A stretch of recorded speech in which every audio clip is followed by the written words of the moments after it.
ഇതിലേട്ടാ, ഏട്ടന് തോന്നുന്നുണ്ടോ എന്തായിരിക്കും ഇങ്ങനെയൊക്കെ സംഭവിച്ചത്?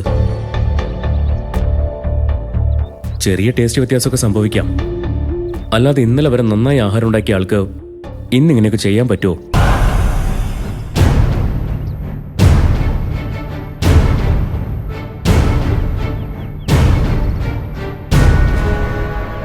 സ്വബോധമുള്ള ആർക്കും ഇങ്ങനെ ഒരു തെറ്റ് പറ്റില്ല. അബദ്ധം പറ്റുകയാണെന്ന് പറയാനും പറ്റില്ല. ഒരാൾക്ക് ഒരബദ്ധമല്ലേ പറ്റൂ, ഇങ്ങനെ മൊത്തത്തിൽ അബദ്ധം പറ്റുമോ? അമ്മ പറഞ്ഞ പോലെ അയാൾക്ക് ഇനി വല്ല മാനസിക പ്രശ്നം ഉണ്ടാവുമോ? അതെടാ, ഇതൊരു മാനസിക രോഗം തന്നെ ആവാനാണ് സാധ്യത. പക്ഷേ അതാർക്കാണെന്ന് കണ്ടുപിടിക്കണമെന്ന് മാത്രം. ഈ രീതിയിൽ ഇനി മുന്നോട്ട് പോകാൻ പറ്റില്ല. ഇതിനൊക്കെ എന്തെങ്കിലും ഒരു പരിഹാരം ഉണ്ടാക്കിയേ പറ്റൂ. ഏട്ടൻ എന്താന്ന് വെച്ച് തീരുമാനിച്ചോ, ഞങ്ങൾ എന്തിനും ഒപ്പമുണ്ട്, അല്ലേ ശ്യാമേ? ആ മനുഷ്യനെ ഇവിടെ നിന്ന് ഇറക്കി വിടാൻ ഇതൊരു നല്ല കാരണമാണ്. പക്ഷേ ഈ തെറ്റ് അയാൾ ബോധപൂർവം ചെയ്തതാണെന്ന് ഉറപ്പിക്കണം സത്യ. അത് അമ്മ ഉറപ്പിച്ചു കഴിഞ്ഞില്ലേ ശ്യാം? കോടതി വിധിയെ ചോദ്യം ചെയ്യാൻ ആർക്കെങ്കിലും അവകാശമുണ്ടോ? ഈ കുടുംബ കോടതിയിൽ നമ്മുടെ അമ്മയല്ലേ അവസാന വാക്ക്. ഇതാ മനുഷ്യനെ മനഃപൂർവ്വം തെറ്റുകാരനാക്കാൻ അമ്മ ചെയ്തതായിരിക്കും ഏട്ടന് സംശയമുണ്ടോ?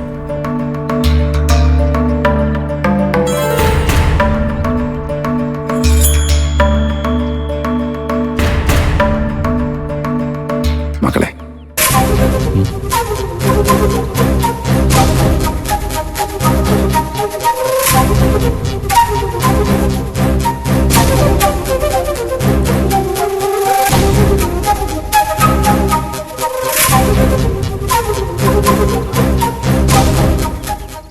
എനിക്ക് ഒരു തെറ്റ് പറ്റിപ്പോയി.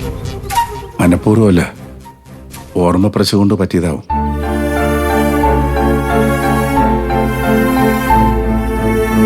ഇനി ഇങ്ങനെ സംഭവിക്കാതെ നോക്കിക്കോളാം. ശ്രദ്ധയോടെ എല്ലാം ചെയ്തോളാം.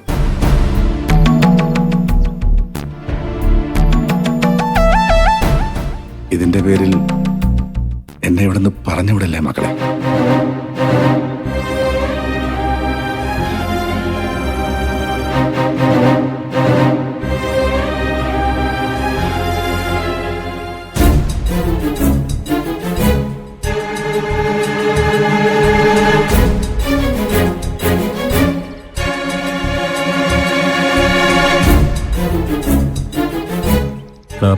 നിങ്ങൾ പുറത്തു പോയി എന്തെങ്കിലും കഴിക്കും, ഞാനും ഇറങ്ങാം.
ഇന്ദ്രേട്ടാ, ഇന്ദ്രേട്ടന് തോന്നുന്നുണ്ടോ അദ്ദേഹത്തിന് ഇങ്ങനൊരു അബദ്ധം പറ്റുമെന്ന്? കേൾക്കുമ്പോ തന്നെ അറിഞ്ഞൂടെ ഇതൊക്കെ ഒരു ചതിയാണെന്ന്? ഇല്ലാനു, ഇതാ മനുഷ്യനെ കുടുക്കിയത് തന്നെയാ. പക്ഷേ അദ്ദേഹം ഞങ്ങളോട് സംസാരിച്ചത് ഒരു തെറ്റുപറ്റിപ്പോയെന്നാ. ഇനി അങ്ങനെ ഉണ്ടാവില്ല, ഇതിന്റെ പേരിൽ പറഞ്ഞു വിടരുതെന്നൊക്കെയാ. അത് ഊഹിക്കാവുന്നല്ലേ ഉള്ളൂ ഇന്ദ്രേട്ടാ. ആ മനുഷ്യന്റെ ഗതികേട് കൊണ്ട് പറയുന്നതാണെന്ന്. നിരപരാധിത്വം തെളിയിക്കാനാവില്ലെന്ന് തോന്നിയാ കുറ്റം ഏറ്റെടുത്ത് മാപ്പിരക്കണം, ശിക്ഷയില് പരമാവധി ഇളവ് നേടുക. ഇതല്ലേ നിസ്സഹായനായ ഒരാൾക്ക് ചെയ്യാൻ പറ്റും. ശേഖരൻ നല്ല രീതിയിൽ ആഹാരം ഉണ്ടാക്കിയപ്പോ അത് സുശീലയ്ക്ക് പിടിച്ചില്ല. അതിലൂടെ അയാള് സ്വന്തം മക്കളുടെ മനസ്സിൽ കയറി പറ്റുമെന്ന് അവള് സംശയിച്ചു. അപ്പൊ പിന്നെ ശേഖരനുണ്ടാക്കിയ സൽപ്പേരിന് കളങ്കം ഉണ്ടാക്കിയല്ലേ പറ്റൂ. അതെ, അദ്ദേഹത്തെ അമ്മ കിച്ചണിലെ ജോലി ഏൽപ്പിച്ചു എന്ന് ഇന്ദ്രേട്ടൻ പറഞ്ഞപ്പോഴേ ഇത് വേറെന്തോ അപകടത്തിലേക്കുള്ള വഴിയാണെന്ന് ഞാൻ പറഞ്ഞല്ലേ ഇന്ദ്രേട്ടനോട്? എന്തായാലും വല്ലാത്ത അവസ്ഥയാണ്. ഭക്ഷണം മുടങ്ങിയതിലല്ല വിഷമം,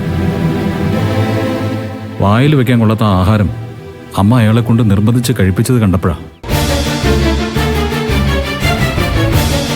ഇനിയും ആ മനുഷ്യനിവിടെ തുടർന്നാൽ എന്തൊക്കെ കാണേണ്ടി വരും. ഇനി ഏതെങ്കിലും രീതിയിൽ അമ്മയെ ഒന്നും കുറ്റപ്പെടുത്താന്ന് വെച്ചാ അതിനുള്ള അവസരം അദ്ദേഹം തരുന്നുമില്ല. അപ്പൊ പിന്നെ അത്തരം വിഷയങ്ങളൊക്കെ അവർക്ക് വിട്ടുകൊടുത്തേക്കുന്നതല്ലേ മക്കളെ നല്ലത്. പണ്ട് കുറെ കാലം ഒരുമിച്ച് ജീവിച്ചവരല്ലേ, അവര് കൊടുത്തും കൊണ്ടും അങ്ങനെ തുടരട്ടെ. നിങ്ങൾ മക്കളത് ശ്രദ്ധിക്കാതിരുന്നാ മതി. അതെങ്ങനെയാ ഭാനുമേ?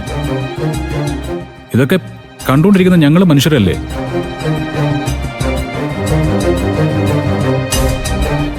അദ്ദേഹം അർഹിക്കുന്ന ശിക്ഷയായിരിക്കും ഇപ്പൊ അനുഭവിച്ചുകൊണ്ടിരിക്കുന്നത്. പക്ഷേ നാളെ അദ്ദേഹത്തിന് എന്തെങ്കിലും സംഭവിച്ചു പോയാ ഞങ്ങളും കൂടി അല്ലേ സമാധാനം പറയേണ്ടത്? ഇന്ദ്രേട്ടാ, അങ്ങനെ ഒരു സിറ്റുവേഷൻ ഒന്നും ഉണ്ടാവില്ല. ഇപ്പൊ തന്നെ അദ്ദേഹം എല്ലാം സഹിച്ചു മുന്നോട്ട് പോകാൻ ആഗ്രഹിക്കുന്നതല്ലേ. അതിന് അദ്ദേഹത്തെ സമ്മതിച്ചില്ലെങ്കിൽ അതായിരിക്കും നിങ്ങൾ അദ്ദേഹത്തിന് കൊടുക്കുന്ന ഏറ്റവും വലിയ ശിക്ഷ.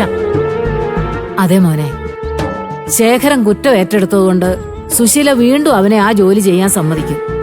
അവളെ അവന്റെ മുൻപിൽ ഒരു ലക്ഷ്മണരേഖ വരച്ചതാ. ഇനി ശേഖരൻ അതിന് പുറത്തു കടക്കില്ലെന്ന് സുശീലയ്ക്ക് അറിയാം. പക്ഷേ ഇതൊന്നും ഒരു കുടുംബത്തിനകത്ത് നടക്കാൻ പാടില്ലാത്ത ഭാനുമേ. അമ്മ ഇതിൽ ജയിച്ചാ നാളെ സോന അവളുടെ ഭർത്താവിനോട് ഇത് കാണിക്കില്ലേ? പുതിയ തലമുറ കണ്ടു വളരേണ്ട കാര്യങ്ങളൊന്നും അല്ല ഇത്.